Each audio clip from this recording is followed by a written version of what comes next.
Bom dia. Eu caí vindo para cá, rasguei a calça. Tem uma amiga que me falou esses dias. Você é muito bem-vindo à comunidade adventista Terceiro Ato. Aqui nós não estamos preocupados com a forma. Nós queremos a essência. Vocês viram a Cíntia cantando, né? Toda arrumada, bonita. A hora que eu entrei aqui, viu, Fábio? Você me permita falar? Pensei assim, o programa de hoje não é sobre o Evangelho de Marcos, é sobre a Bela e a Fera, né? Porque não é possível. Mas tudo bem. Vocês estão bem? Passaram uma boa semana? Agora nós vamos estudar a palavra de Deus, tá bom? Nós não vamos ler. Nós vamos estudar. Tem bastante cadeira, tá, gente? Aqui à frente tem vários lugares, tá bom? Aqui à minha direita tem outros lugares. Vocês podem sentar, vocês não vão crescer mais. Não adianta, tá bom? Muito bem, nós estamos na série Evangelhos. Nós temos 4 evangelhos na Bíblia: Mateus, Marcos, Lucas e João. Semana passada eu falei para vocês que cada evangelho foi escrito para um público diferente. Por isso nós temos 4. E eu disse a vocês que o evangelho de Mateus foi escrito para os judeus. O evangelho de Marcos foi escrito para os romanos.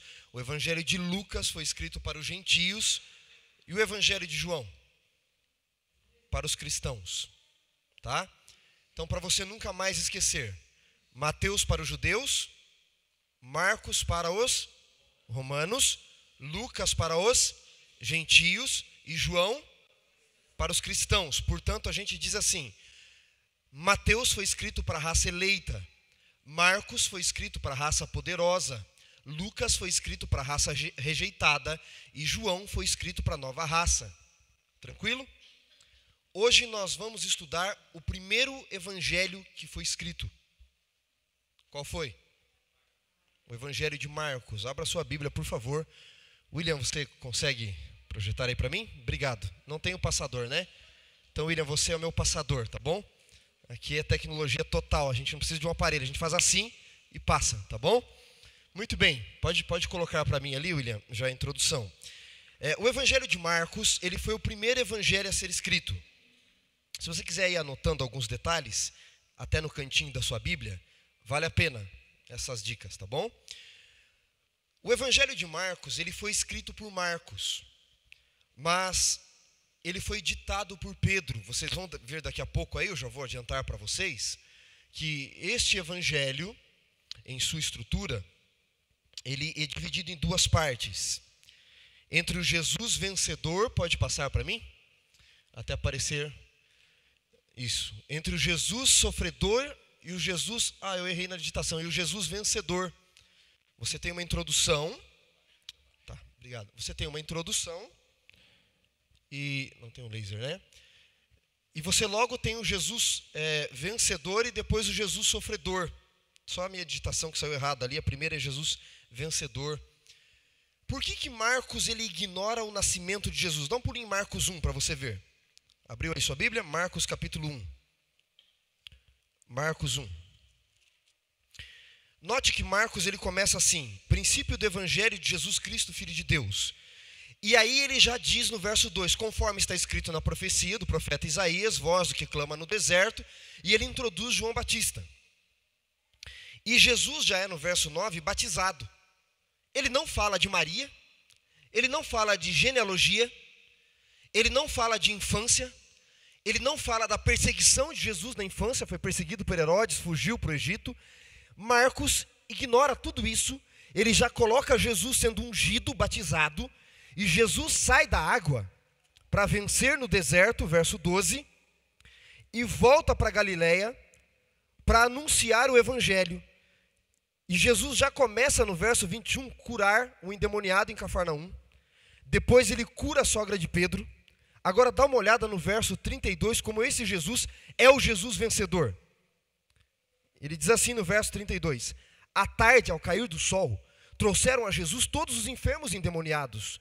Toda a cidade estava reunida à porta e ele curou muitos doentes e toda sorte de enfermidade, também expeliu muitos demônios.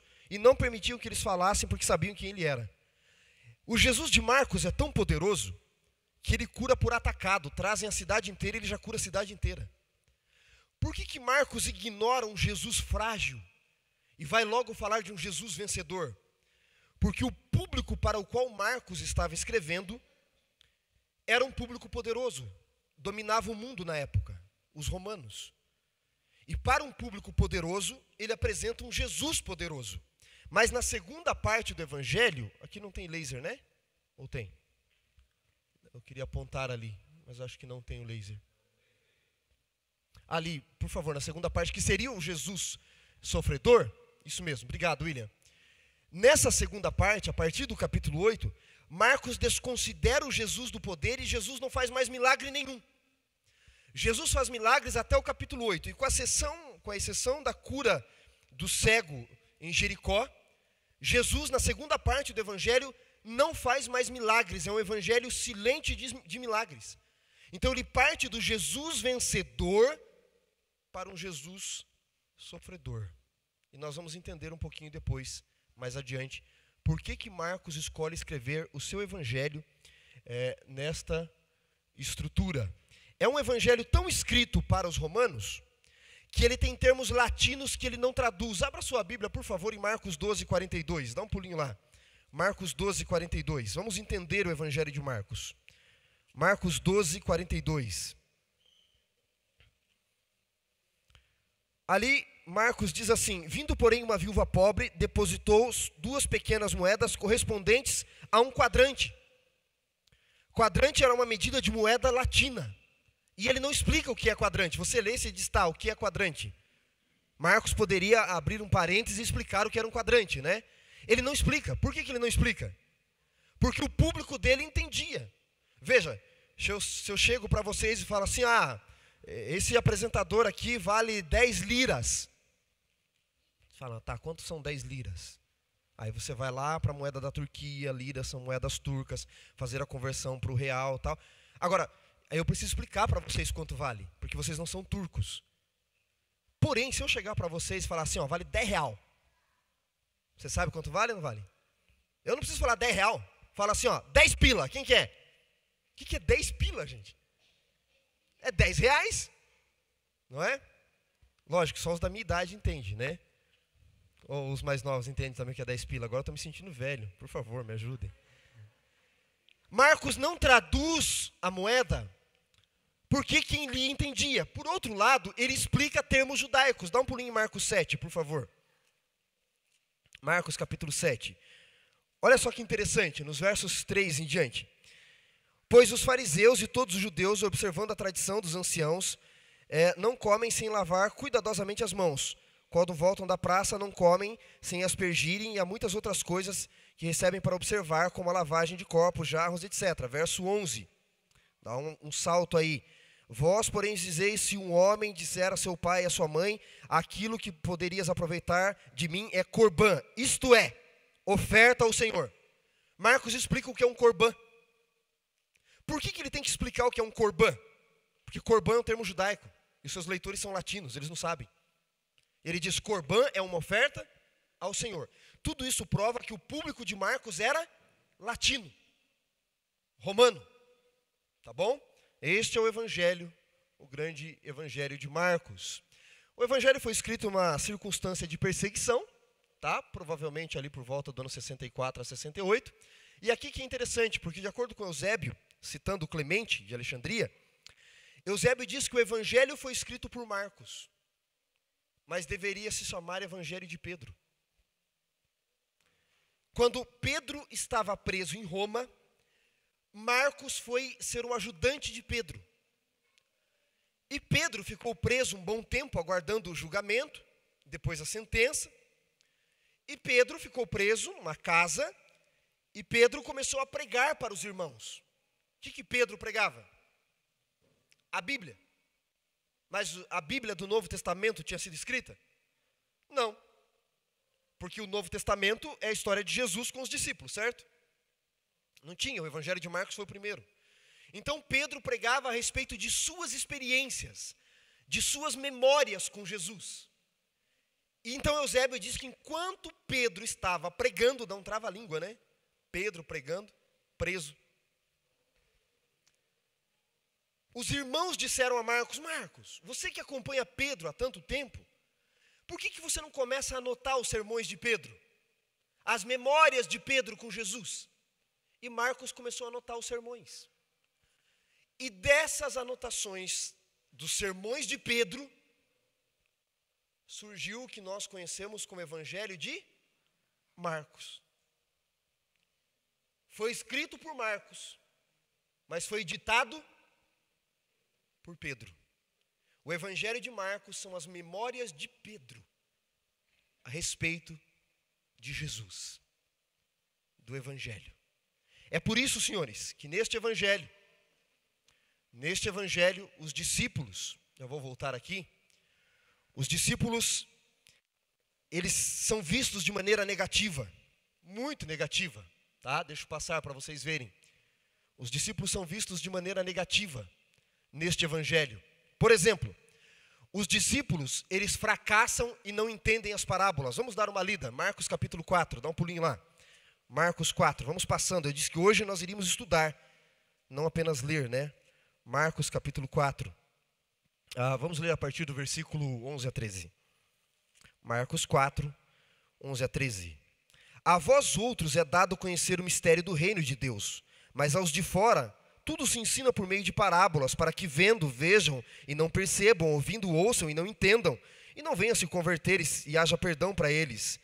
Aí Jesus pergunta: vocês não entenderam a parábola do bom semeador? Não entenderam esta parábola?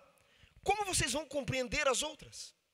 Então veja, os discípulos neste evangelho, eles não entendem.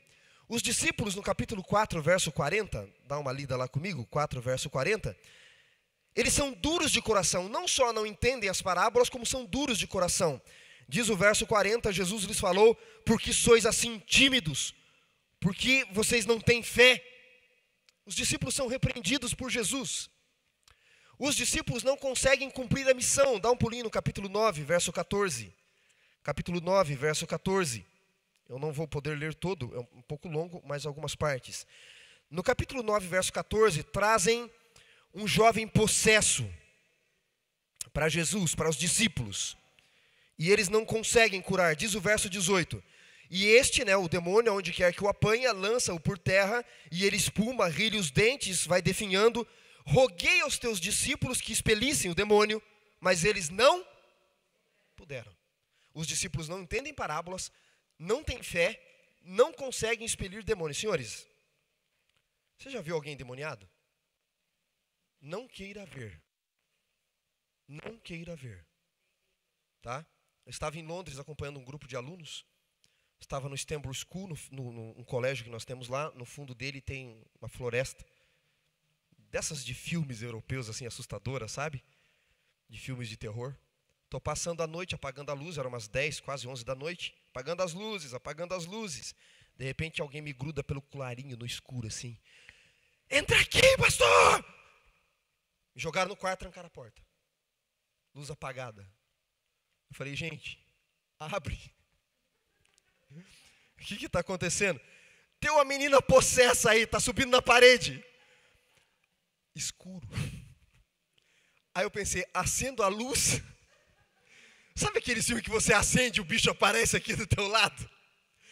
Ou deixo assim mesmo, Senhor? Olhei pela janela, 3º andar. Falei: não dá para pular. Não dá para pular. E agora, Senhor? Será que eu vou morrer pulando ou ficando aqui? Aí eu falei: gente, abre a porta. Pastor, o senhor está com medo? Eu falei: não, é que eu não estou achando a luz, né, aqui. Fica do lado aí, pastor, da porta, acende. Só que eles corajosos lá fora, né? Corajosos lá fora. Falei: Senhor, não tem jeito. Eu não posso com o demônio, é óbvio. Mas o Senhor pode. Amém? O Senhor pode. Comecei a orar. Orei, confessei meus pecados, né? Demorei bastante, confessei bastante pecado. Quando eu estava terminando, eu disse: Senhor, tem um outro aí que eu não lembrava. Orei de novo.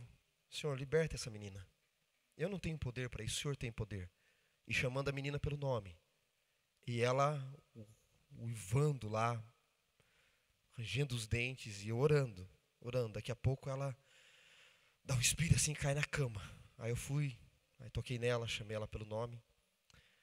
Se aparecer algum endemoniado lá, quem é que você vai chamar? Pastor Margela. O que você espera de um seguidor de Jesus? Que ele não tenha... Posso tirar a blusa? Tá calor, esquentou aqui. Fiquei falando do que eu passei, deu um calorão.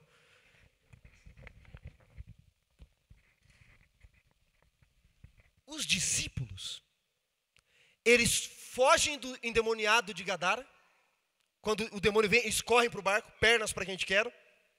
Eles não conseguem expelir demônios. Eles não entendem as parábolas, eles são duros na fé, eu não vou ler todos. Eles são repreendidos, Pedro é repreendido na sua confissão. Eles são cegos espiritualmente. E no final todos fogem e Pedro nega. Beleza de discípulos, né? O que vocês acham? Os discípulos são vistos, especialmente Pedro, de maneira negativa. Por quê? Por quê? Por que os discípulos, especialmente Pedro, são vistos de maneira negativa? Porque a descrição de Pedro dele mesmo. Quando alguém chega para você e fala assim, então, como é que você é? O que você fala? Ah, eu sou cara. Eu sou o melhor cantor, melhor isso. É assim que você fala? O que você fala? Ah, eu sou pecador, eu tento servir Jesus. A gente nunca tem uma visão boa da gente. A gente tem dificuldade de ter uma visão boa da gente. Pedro também tinha. E por ele estar falando dele mesmo, ele faz parte dos discípulos, a visão é o tempo todo, praticamente o tempo todo, negativa no Evangelho de Marcos. Especialmente a visão de Pedro, tá? Agora, por que é que Pedro tinha tanto contato com Marcos? Por que ele chama Marcos para ajudá-lo? É Marcos quem escreve. Por que Marcos o acompanha? Vamos falar um pouquinho a respeito do autor. Este evangelho, que tem essa visão tão negativa dos discípulos, foi escrito no período em que Nero era imperador romano e jogou a culpa nos cristãos, tacando fogo em Roma, prendeu alguns cristãos, entre eles Pedro, e Marcos vai ajudá-lo. Quem foi João Marcos, o autor do evangelho? O nome dele era João Marcos, tá? Conhecido como Marcos, mas o nome era João Marcos. Vamos dar uma lida, só que agora eu vou fazer aqui uma dinâmica para ser rápido. Eu preciso que alguém leia para mim Atos 12, 12 e 25. Quem pode ler? Ergue a mão assim que eu aponto. Atos 12, 12 e 25. A Dani ergueu a mão ali, ergueu a mão? Foi isso que eu vi? Dani, vai ler esse texto. Muito bem, obrigado. Marcos 12, 12 e 25. Marcos, Atos 12, né? Atos 13, 5 e 13. Atos 13, 5 e 13. Pastor Muniz, por favor. Atos 13, 5 e 13, ok? Então a Dani fica com o primeiro, o pastor Muniz com a segunda. Atos 15, 37 ao 41. Atos 15, 37 ao 41. Ali, Atos 15, 37 ao 41. Colossenses 4:10. Quem vai ler Colossenses 4:10? Lá, bem alto, tá? Colossenses 4:10. 2 Timóteo 4:11. 2 Timóteo 4:11. Ali, 2 Timóteo 4:11. Filipenses, Filemão 24. Só tem um capítulo. Filemão, verso 24. Quem pode ler? Filemão 24. Ok. E 1 Pedro 5:13. 1 Pedro 5:13. Dou-lhe uma, dou-lhe duas. Primeiro, já vai ler ali. Então, não, você já é outro texto. Mais uma outra pessoa. Ali, ok. Doutora Ana. Muito bem. Começando com a Dani. Pode ler para nós. Atos 12, 12 e 25. Considerando ele a situação, resolveu ir à casa de Maria, mãe de João, cognominado Marcos, onde muitas pessoas estavam congregando e oravam.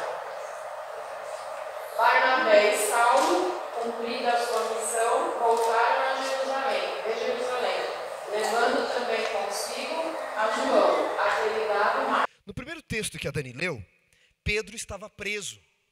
Quando o anjo aparece e liberta Pedro da prisão, a primeira casa que Pedro vai é a casa de Maria, mãe de quem?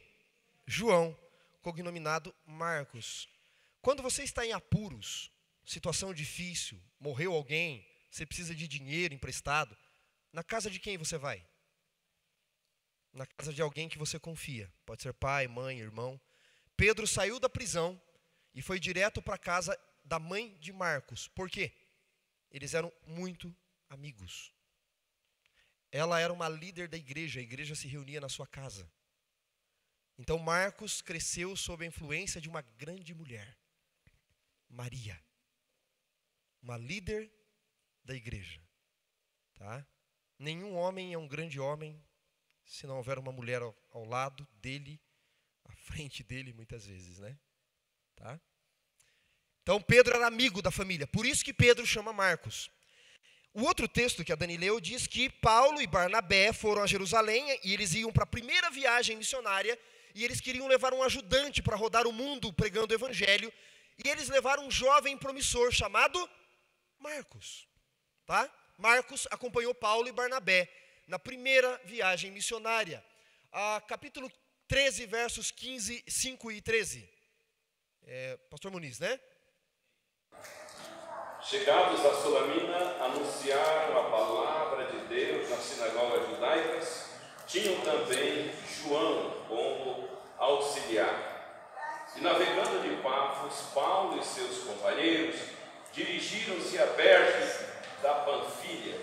João, porém, apartando-se deles, voltou para Jerusalém. Atos 13, 5 e 13, certo? Na primeira viagem missionária, Paulo levou João Marcos, mas diz que numa altura da viagem, o que Marcos fez? Se afastou.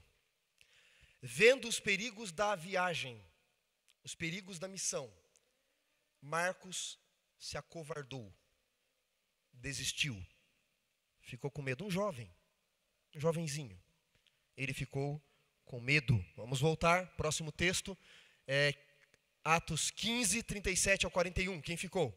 Atos 15, 37 ao 41. Foi você? Aqui? Tá, por favor, irmão. E Barnabé queria levar aquele homem aos Marcos, mas Paulo não achava justo levar aquele e se afastaram desde a Panfilha, não os acompanhando no trabalho. Houve entre eles tal desavença que vieram separar-se. Então Barnabé, levando consigo a Marcos, navegou para Chipre. Mas Paulo, tendo escolhido a Silas, partiu encomendado pelos irmãos à graça do Senhor. Passou pela Síria e Cilícia, confirmando as igrejas. Muito bem.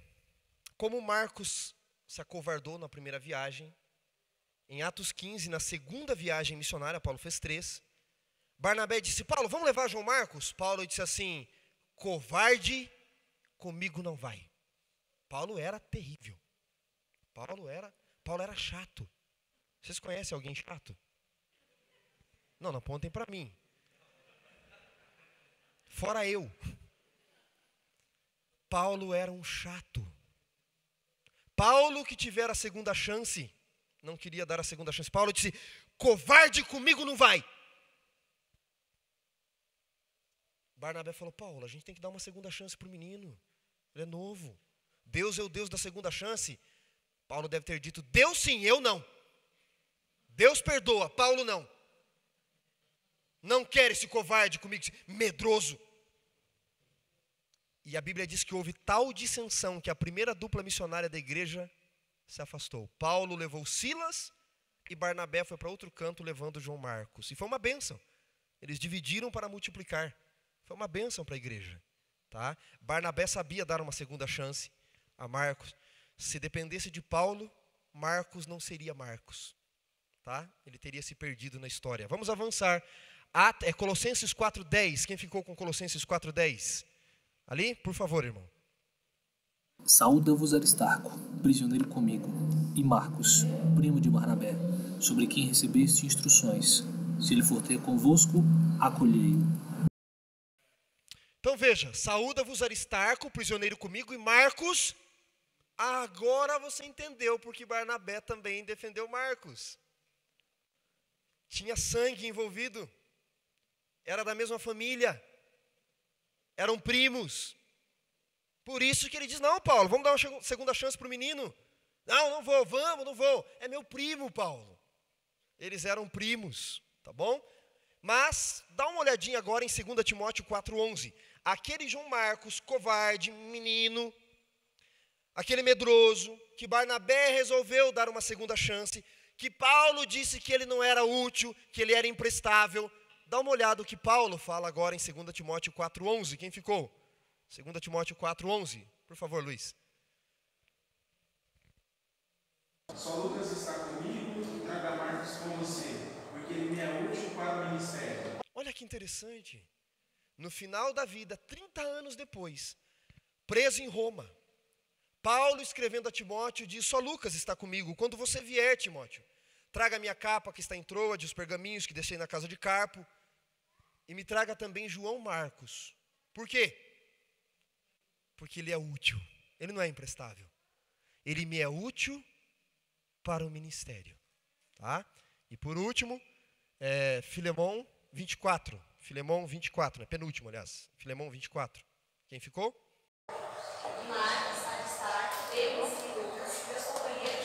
Olha que interessante. Aquele que Paulo não queria se tornou seu companheiro de trabalho e prisão. E agora, Pedro capítulo 5, né? 1 Pedro 5, verso 13. Pedro era tão amigo da família de Marcos, que ele tinha Marcos por filho. O meu amado filho Marcos. Paulo não se dava com Pedro, vocês sabem, né? Então vocês entenderam um pouco por que ele tinha assim uma resistência no começo com João Marcos, que lhe foi depois muito, muito útil para o ministério. Portanto, este é o autor do evangelho que discorre por toda a Bíblia. Ele aparece todas as vezes na Bíblia, João Marcos. E essa é a trajetória de João Marcos a se tornar o grande evangelista, companheiro de Paulo, amigo de prisão com Paulo, ficou na prisão com Pedro e se tornou um grande líder da igreja e escreveu o primeiro evangelho da Bíblia, que foi base para o evangelho de Mateus e para o evangelho de Lucas, tá bom? Muito bem, uma outra coisa interessante para a gente ver neste evangelho é que se você for ler os sermões de Pedro, por exemplo, dá um pulinho em Atos 10, Atos capítulo 10, versos 36 ao 41. Ali tem um sermão de Pedro, em Atos 10. Daqui nós vamos já partir para o fim. Atos 10, 36 ao 41, tem um sermão de Pedro. Aqueles caras que não tinham o que fazer da vida, começaram a estudar a Bíblia e começaram a analisar sermão dos outros na Bíblia. Eu sou um desses caras que vou analisar esse sermão de Pedro. E quando a gente vai analisar o sermão de Pedro, a gente descobre algo interessante. Como é que Pedro pregava? Olha a estrutura do evangelho do sermão de Pedro. Verso 36. Esta é a palavra de Deus que Deus enviou aos filhos de Israel, anunciando-vos o evangelho da paz. Tá? Então olhem lá. A estrutura do sermão é as boas novas, que é o evangelho, a unção de Jesus, o ministério de Jesus na Galileia, o ministério de Jesus em Jerusalém, sua morte e ressurreição. Vamos para o texto de novo. Então a primeira coisa, ele diz o evangelho, as boas novas, por meio de Jesus Cristo, que é o Senhor de todos. Verso 37. Vós conheceis a palavra que divulgou por toda a Judéia, tendo começado aonde? O ministério na Galileia, depois do batismo que João pregou. Como Deus ungiu a Jesus de Nazaré, a unção de Jesus, com Espírito Santo e poder, o qual andou por toda parte fazendo bem, curando todos os oprimidos do diabo, porque Deus era com ele. E nós somos testemunhas de tudo que ele fez na terra dos judeus e em Jerusalém, o qual tiraram a sua vida pendurando-o no madeiro. A este Deus ressuscitou no terceiro dia. Volta à estrutura. A estrutura do sermão de Pedro é a mesma estrutura do evangelho de Marcos. É igualzinho. Por quê? Porque o evangelho de Marcos é a pregação de Pedro. Segue a mesma estrutura. Mas agora, deixa eu avançar aqui. Ih, não está passando. Eu tenho muita coisa para falar, mas não é que vocês não podem suportar agora, é o tempo que não nos suporta agora. Tá? O evangelho de Marcos, ele é muito interessante. Naquela estrutura que eu coloquei para vocês, eu vou deixar isso aqui à disposição depois, vocês podem pegar com o William, tá? Deixa eu voltar aqui. Naquela estrutura que eu passei para vocês do evangelho dividido em duas partes, para mim, este é o texto central de Marcos. Marcos 10, 45. O Filho do Homem não veio para ser servido, mas para servir e dar a sua vida em resgate de muitos. Lembra que eu disse para vocês que o evangelho é dividido em duas partes? O Jesus vencedor e o Jesus sofredor? Jesus no evangelho de Marcos, ele vai curando, ele é poderoso, cura até sogra, não é qualquer um que cura sogra não, tá? Tem sogras aqui ou não? Tem? Não tenho nada contra a sogra, tá? Jesus ama sogras, até curou as sogras. Jesus cura a cidade inteira, Jesus expulsa demônio que ninguém pode expulsar, nem os discípulos. É o Jesus do poder, o Jesus do poder, o Jesus do poder. De repente, Marcos quebra a narrativa. Acabou o Jesus do poder.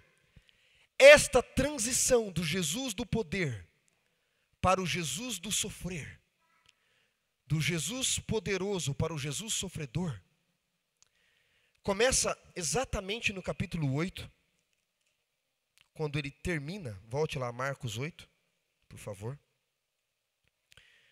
Quando ele termina a sequência de poder de Jesus, fazer milagres o tempo todo. E aí ele começa uma transição. É muito curioso, porque existe no Evangelho de Marcos o que nós chamamos de segredo messiânico. Jesus impede que os discípulos contem quem ele é, impede várias vezes que os demônios contem quem ele é. Até os demônios do Evangelho de Marcos dizem: nós sabemos que tu és o Filho de Deus. E Jesus fala assim para os demônios: cala a boca, não conta para ninguém quem eu sou. Ele esconde quem ele é, para que isso não atrapalhe o seu ministério. Para que os leitores do Evangelho de Marcos, que estão sendo perseguidos por Nero, entendam que às vezes é melhor se calar para poder pregar um pouco mais. Recuar um passo para dar mais uns 2 ou 3 à frente. Mas, quando começa essa transição do Jesus sofredor, vencedor para o Jesus sofredor, Marcos coloca na narrativa do capítulo 10, onde está o texto central, no verso 17, a história do jovem rico. É com ela que eu quero encerrar. A história do jovem rico. Vamos ler, Marcos 10, 17. Aqui está ocorrendo a mudança do Jesus vencedor para o Jesus sofredor. Pondo-se Jesus a caminho, correu um homem ao seu encontro, se ajoelhou aos seus pés e disse: bom mestre, que farei eu para herdar a vida eterna? Jesus lhe replicou: por que me chamas bom? Ninguém é bom senão Deus, um só que é Deus.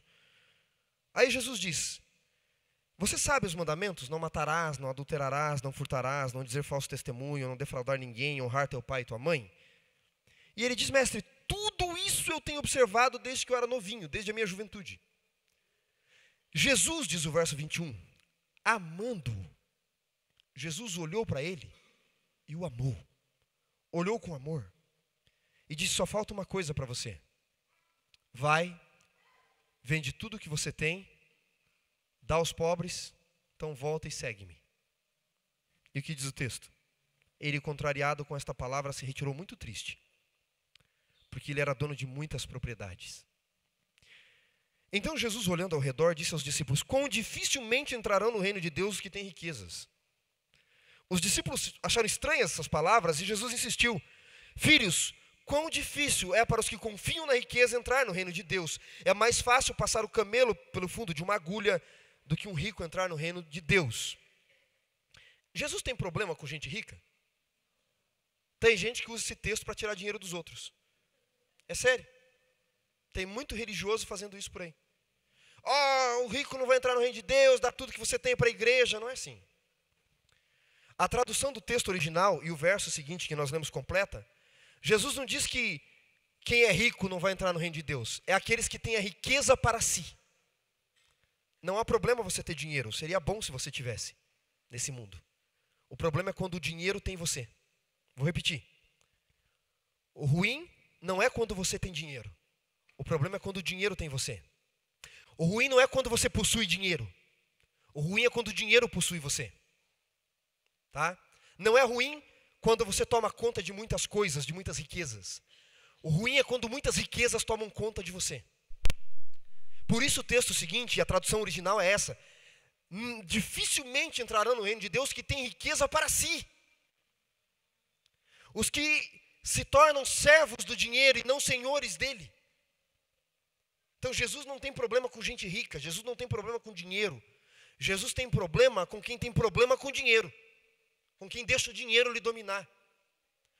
Porque a gente pode usar os recursos financeiros para muita coisa boa, para a gente, para a família, para os amigos, até para estranhos e para a pregação do Evangelho.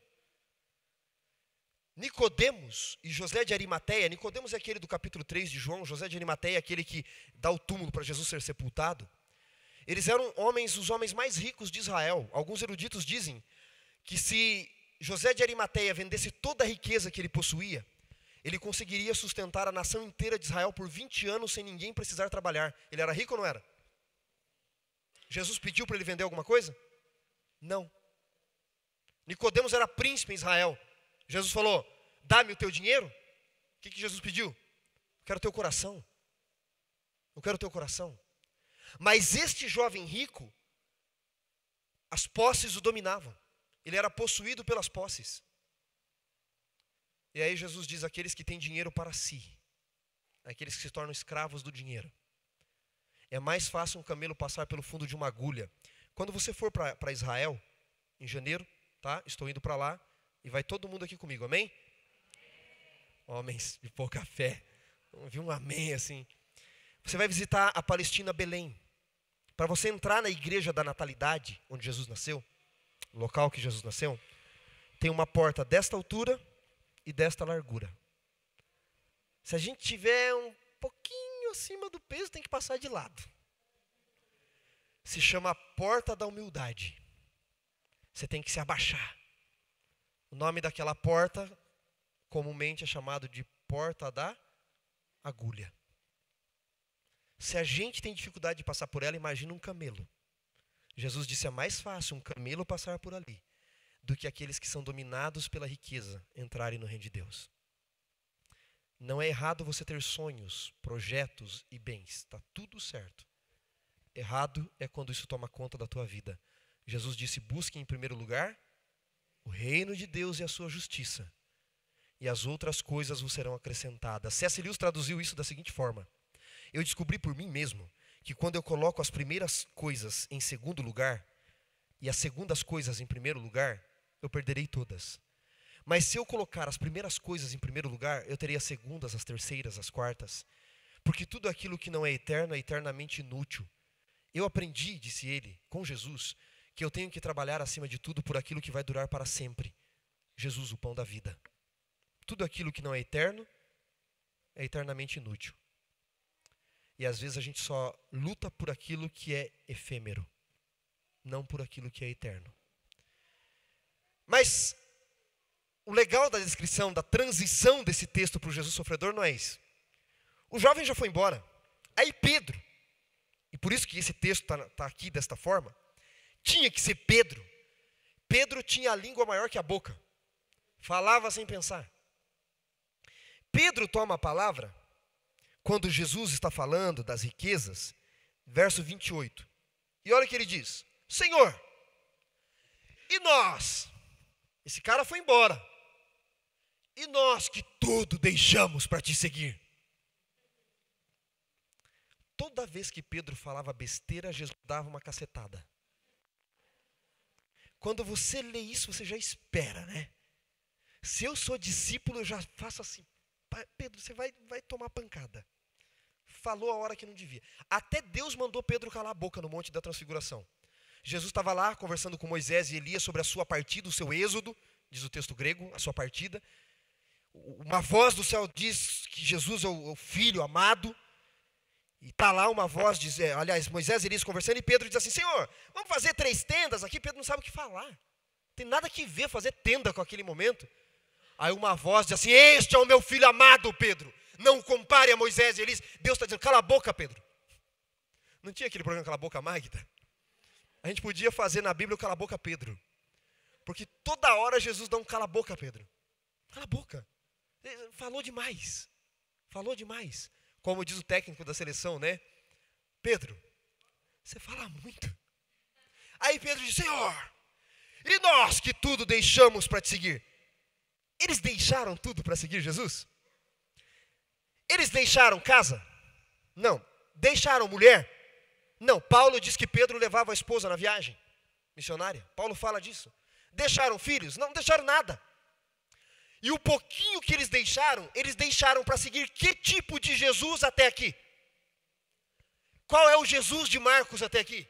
É o Jesus vencedor, é o Jesus do poder, é o Jesus que vence tudo, é o Jesus que detona tudo, é o Jesus que faz tudo, é o Jesus que tudo dá certo na sua vida. A partir de agora, no Evangelho de Marcos, esse Jesus vai sumir. E Jesus, sabendo que eles deixaram pouca coisa para seguir o Jesus do poder, o Jesus vencedor, mas que esse Jesus não existiria mais, seria o Jesus sofredor a partir dali, que não iria mais realizar milagres. E ele vê essa arrogância de Pedro, e nós que tudo deixamos para te seguir, Jesus diz para Pedro: Pedro, você deixou tudo para me seguir? Seguir que tipo de Jesus? O Jesus do poder, o Jesus rei, o Jesus poderoso, Pedro? Você acha que você é tão melhor que o jovem rico? E olha o que Jesus fala na sequência. Jesus diz assim: em verdade vos digo, que ninguém há que tenha deixado casa, irmãos, irmãs, mãe, pai, filhos, campos, por amor de mim e do Evangelho, que não receba já no presente 100 vezes mais de casas, irmãos, mãe, filhos e campos, com perseguições, e no mundo por vir a vida eterna. Porém muitos primeiros, Pedro, que me seguiram, serão os últimos, e muitos últimos serão primeiros. Jesus está dizendo: Pedro, você não é melhor do que ele. Você me seguiu por interesses e abandonou muito pouca coisa. Você vai ter que estar preparado um dia para dar a vida. Agora, tem algo de errado nesse texto, você notou? Leia de novo os versos 29 e 30. Tem uma coisa que não bate no texto. Dá uma lida.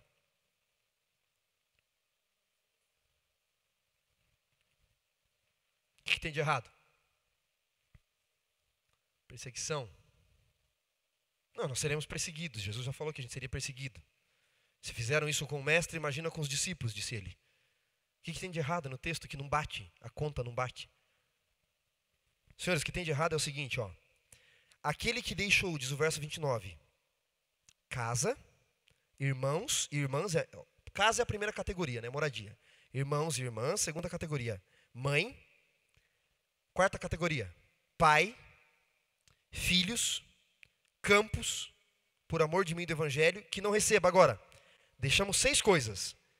Que não receba casas, irmãos e irmãs, mães, filhos e campos. Você deixa 6, mas recebe 5. Quem que está faltando de receber mais? Pai.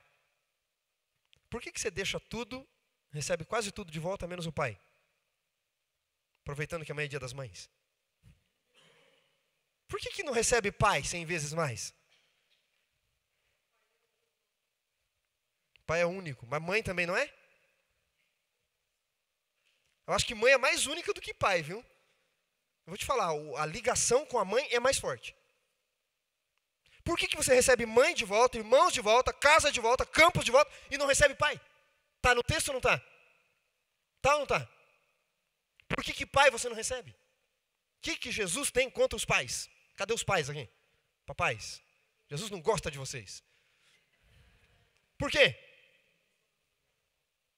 Senhores, leiam o texto. O que tem de estranho? Eu recebo vida eterna, mas a mãe pode entrar na vida eterna, o pai não? Jesus parece que não gosta dos pais? Não, senhores. Jesus está fazendo um contraponto com ele. Ele está dizendo: Pedro, você acha que você deixou tudo? Quem deixou tudo fui eu. Notem, eu sim, Pedro, deixei casa. Jesus perdeu sua casa? Irmãos, o que ele diz? Quem são minha mãe e meus irmãos? São os que fazem a vontade do meu Pai. Campos. E Jesus recebeu muito mais irmãos, muito mais irmãs. Teve muitas mães que o acolheram, muitas casas, muitos campos. Ele recebeu 100 vezes mais, não recebeu? Mas teve uma coisa que ele não teve, que ele iria perder por você: o Pai. Ele está dizendo: Pedro, quem deixou tudo aqui fui eu. Eu sou a base, não você. Eu sou o exemplo, não é você. Eu deixei tudo, Pedro, por amor a você. E eu vou me separar para sempre do Pai. Ele não morre morte eterna? É lógico que depois ele tem vida eterna, mas não há uma ausência completa. O que ele diz na cruz? Deus meu, por que me abandonaste? O que Jesus está dizendo é: quem é você no Evangelho de Marcos? Você é aquele que segue o Jesus quando tudo dá certo? Tem uma música que diz assim: como é bom ser cristão quando tudo está bem para o seu lado. Os amigos abraçam, sorriem, estão com você. Não é mal se a fama faz parte do seu dia a dia e dinheiro se tem para fazer o que bem se entender. Mas quando tudo se vai para sempre, inclusive os amigos, doenças afligem a alma e a fama não mais existe. E aí? E agora? Como é bom seguir o Jesus da primeira parte de Marcos.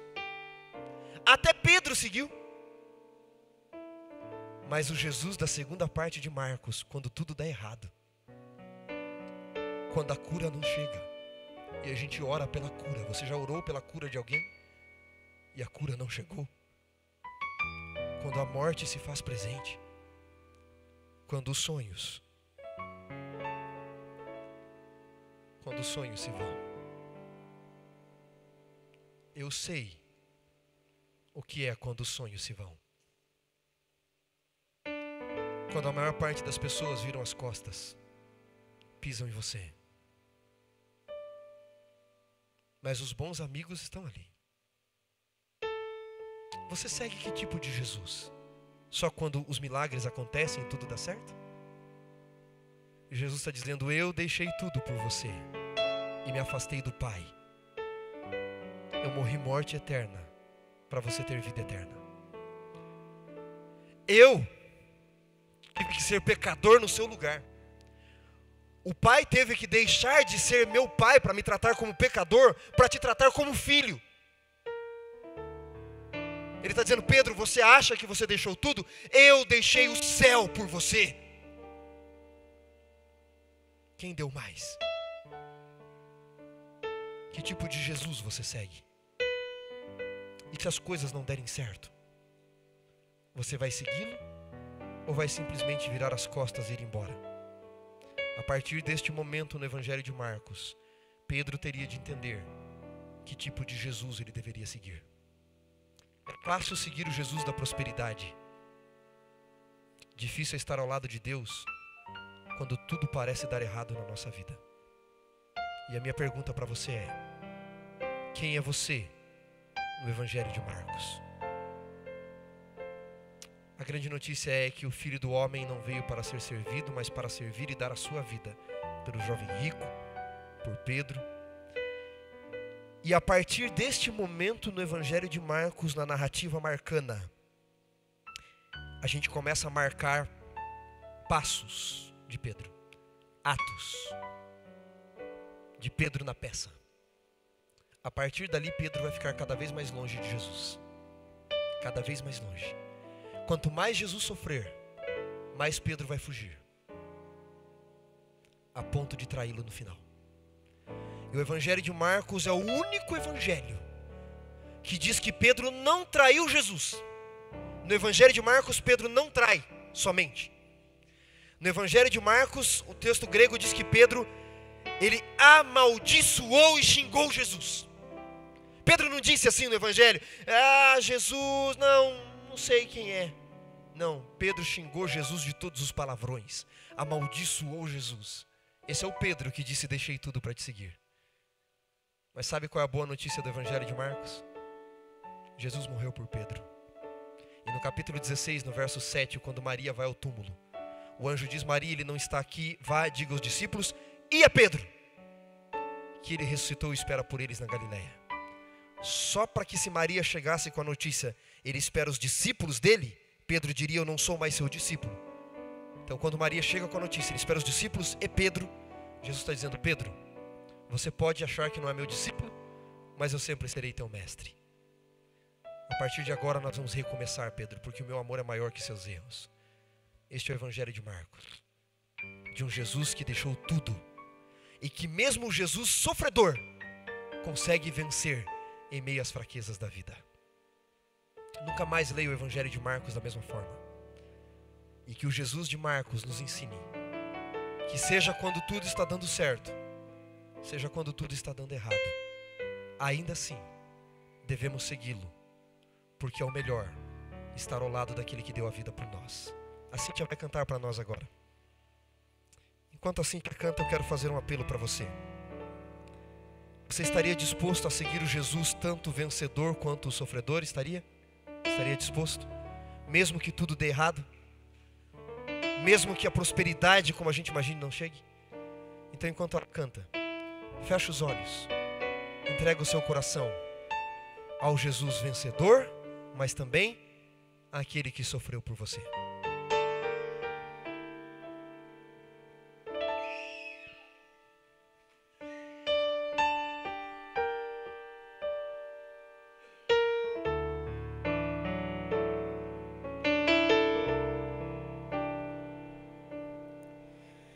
Navegar no mar da vida, navegar na provação, enfrentando a tempestade, enfrentando a aflição. E se os ventos nos abalam e o mar quer nos tragar, Cristo não nos desampara, nos socorre em alto mar. Mas nem sempre o conhecemos e perguntamos: quem és tu? Que pequena fé nós temos, duvidamos de Jesus. Salva-me, Senhor Jesus, me perdoa, duvidei do teu amor. Salva-me, Senhor Jesus, me estende a tua mão, não me deixes naufragar. Venha toda a tempestade acalmar. Salva-me.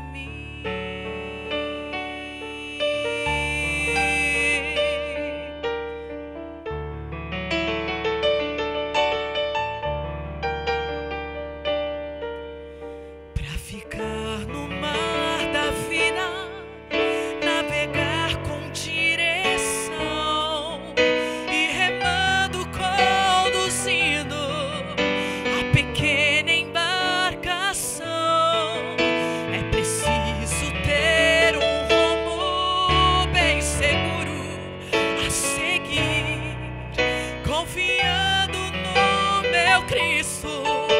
Vou chegar, vou conseguir.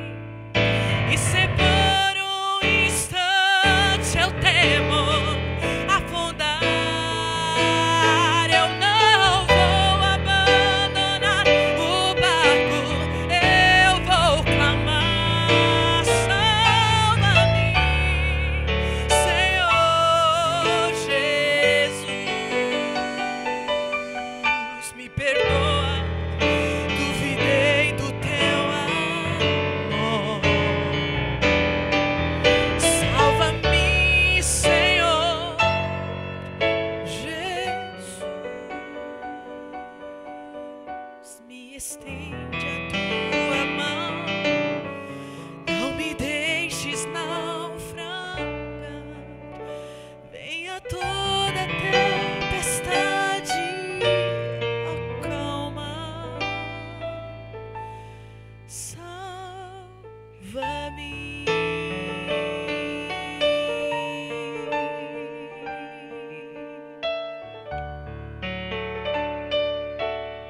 Vamos orar? Pai, não é fácil navegar no mar da vida. As tempestades vêm e tentam fazer o barquinho naufragar. O curioso é que no Evangelho de Marcos, quando o Senhor está no barco, E os discípulos clamam: Senhor, nós estamos prestes a naufragar e o Senhor não se importa. O Senhor acorda e silencia o mar, as ondas, o vento, a tempestade. Porque o barco que ninguém afunda é o barco que o Senhor está nele. Não significa que o barco não vai passar por tempestades. Significa que ele não vai afundar, porque o Senhor está ali. É isso que nos ensina o Evangelho de Marcos. Tanto diante da calmaria do Jesus vencedor, quando tudo dá certo, mesmo diante do Jesus sofredor, quando a tempestade vem e tudo parece dar errado, ainda assim, nós temos de segui-lo. Porque o Senhor vence, mesmo em meio às aparentes derrotas da vida. No final do Evangelho, os discípulos terminam resgatados e o Senhor ressurreto. Porque o Jesus sofredor sabe vencer em meio às aparentes derrotas da vida. Ajuda-nos a segui-lo. Seja diante do vencedor ou do aparente sofredor.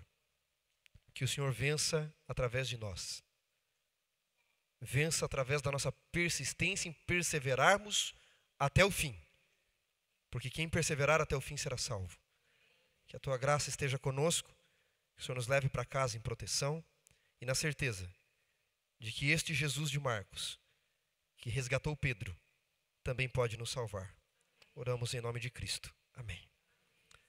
Pra ficar no mar da vida, navegar